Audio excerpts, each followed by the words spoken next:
And just win, baby. Or should I say, vent, baby. Your boy Silos here at the Excellent Studios in Las Vegas, Nevada, to discuss Raider football and our latest painful debacle against the Jacksonville Jaguars, who seem to have an answer in the second half and do what other two teams have done, which is beat us come from a huge deficit and hand us that L. Good evening, guys. So much to talk about. This has been a tough season to be a Raider fan, and honestly,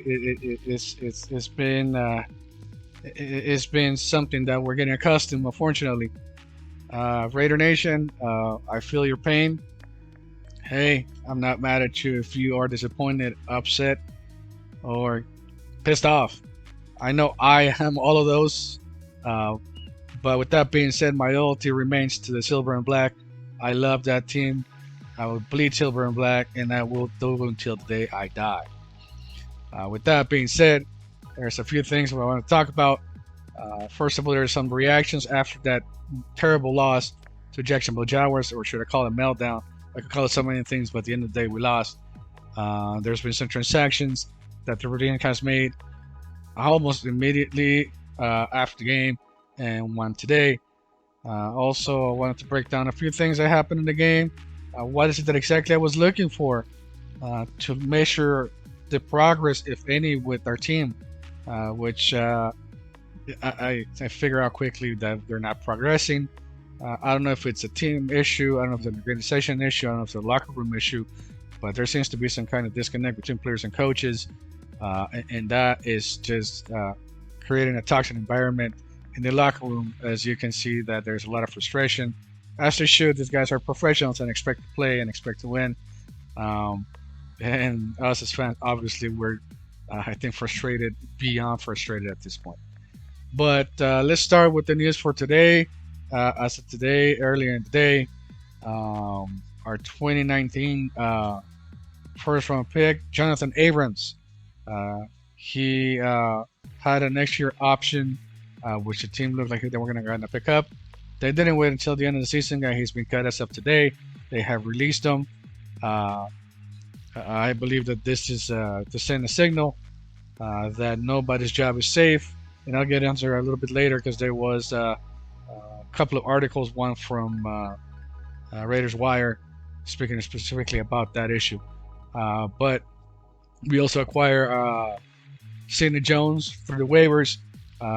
Our Divine Diablo went out on injury and was put in IR, so I believe that kind of just, they kind of filled that spot with him.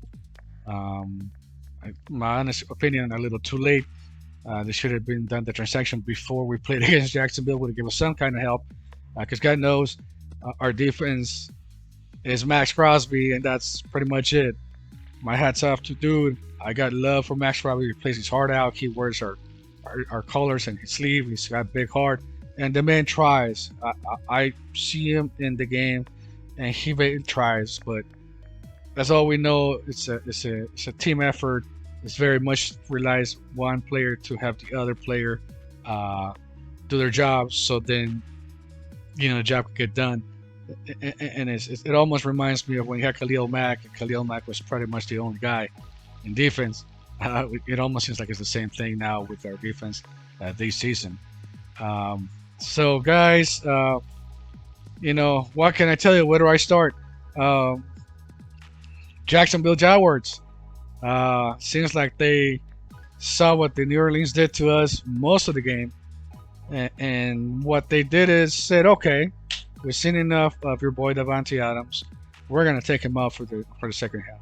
We're gonna cover him. We're gonna make it difficult for him to catch the ball. We want you to beat us with somebody else other than Davante Adams. So they made an adjustments after us having a 20-10 lead. They did come back. Almost feels like, and it was a bad feeling, but I stay positive because they did score a touchdown and a field goal towards the end of the second quarter. But I stay positive because, like I said, what I wanted to see in this last game is to see improvement. And to me, improvement, Raider Nation would have been, okay, we're good in the first half. We seemed to get our way with everything we want: the passing game, the running game, our defense. It's able to not break but bend, but able to keep the goal to hold the lead, and it was great. But the test to me was, what are we going to do in the second half? Because the thing was being that in the second half we disappeared. Now, it's a lot of reasons for that to happen. Um, I want to say first and foremost is coaching. Uh, and I'm surprised because I'm saying changes and I'm saying coaching because, as you all know, Josh McDaniels comes from a system with the New England Patriots. The one thing that the New England Patriots, at least Bill Belichick, appears to do well is he will make adjustments throughout the game. He doesn't even wait to do it in half. He's been known to do these changes from quarter to quarter. So he's consistently studying the game and making adjustments to what the other team is doing. What if that Josh McDaniels, being a disciple of Bill Belichick, would it inherit those traits? I didn't see them, maybe because I'm not a head coach, but I wasn't able to see adjustments to counteract what Jacksonville was doing for us in defense.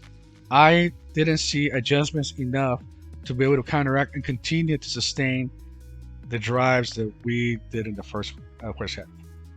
And then all hell broke loose because then we couldn't pass the ball. Davante Adams was put out on press cover on the edge, which is very difficult to catch a ball, for goodness sakes. And sure enough, he was able to catch the ball. Renfro wasn't a factor, and I could go on and on. We couldn't execute an offense, which means our defense now, who is already suspect, we were asking too much when the guys are consistently coming in because we were going 3 and out, 3 and out, 3 and out on the third and the fourth quarter. So I will put it on coaching first. Obviously, all of these guys are professional and they should be able to execute. There was some frustration on the sidelines that I saw in the games between Derek Carr and Josh McDaniels. So there seems to be a disconnect between player and coaching. Nevertheless, this is about the exact same team that Rich Bisaccia took to the playoffs last season. So, yes, the players have a responsibility to execute, but I only want to remind everyone, this was the same team. That's why we had so much expectations of this team to now take it a step further, especially with the acquisitions we got. Chandler Jones, look, he looked good on paper at preseason, and it was a big splash. He got paid. Most of his contract is guaranteed. I'm sorry, the guy, 0.5 sacks. 0.5 sacks. Do I need to say anything else? We let go of our interior lineman to the Dallas Cowboys. Our interior line was already suspect. We all now see that it can't stop a nose. So, it's a coaching, it's a player, so I think, each one have to share responsibility. But at this point, it was so bad that Mark Davis, I think he finally heard Raider Nation. There was Raider Wire had an article saying there that quite a few NFL insiders were saying that there was going to be some drastic changes in the organization. Aside from Josh McDaniels, who his job is still secure of barring something worse. I don't know what worse means, but this is pretty bad. But apparently it's not enough to get him fired. Obviously, the general manager and a few players that are deemed untouchable within the organization. And I want to venture to say we have, Davante Adams, Max Crosby, Renfro, could be some of the ones that are untouchable. Everybody else's job, including the coaches, is in jeopardy. And this move that I mentioned previously, which is releasing our first round pick of 2019, I think is sending a message also to the team that they mean business and they mean it They're serious about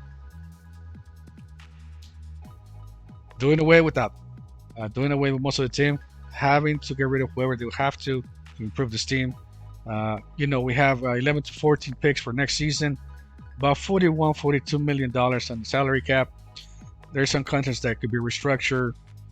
We have the Derek Carr contract, which they haven't picked up the fifth option.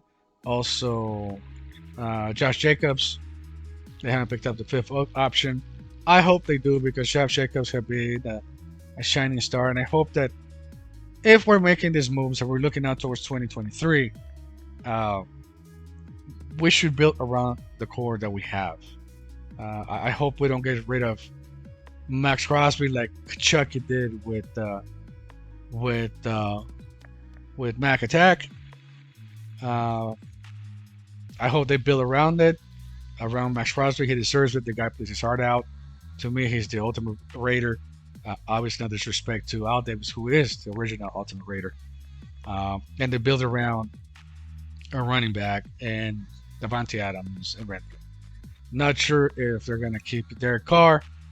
It seems like his time with the Raiders, it's up. But, who knows? Who knows? All we can do is remain optimistic and that they're going to get it together. Finally, we're going to start doing some real progress towards the Raiders that we all remember of all, the dominated team that we fell in love with. As usual, Raider Nation, thank you for listening to me. I know you have a lot of choices out there. Your comments, opinions are always welcome. Don't forget to subscribe to the channel. And stay up, baby. I know it's hard. Stay up. Until next time.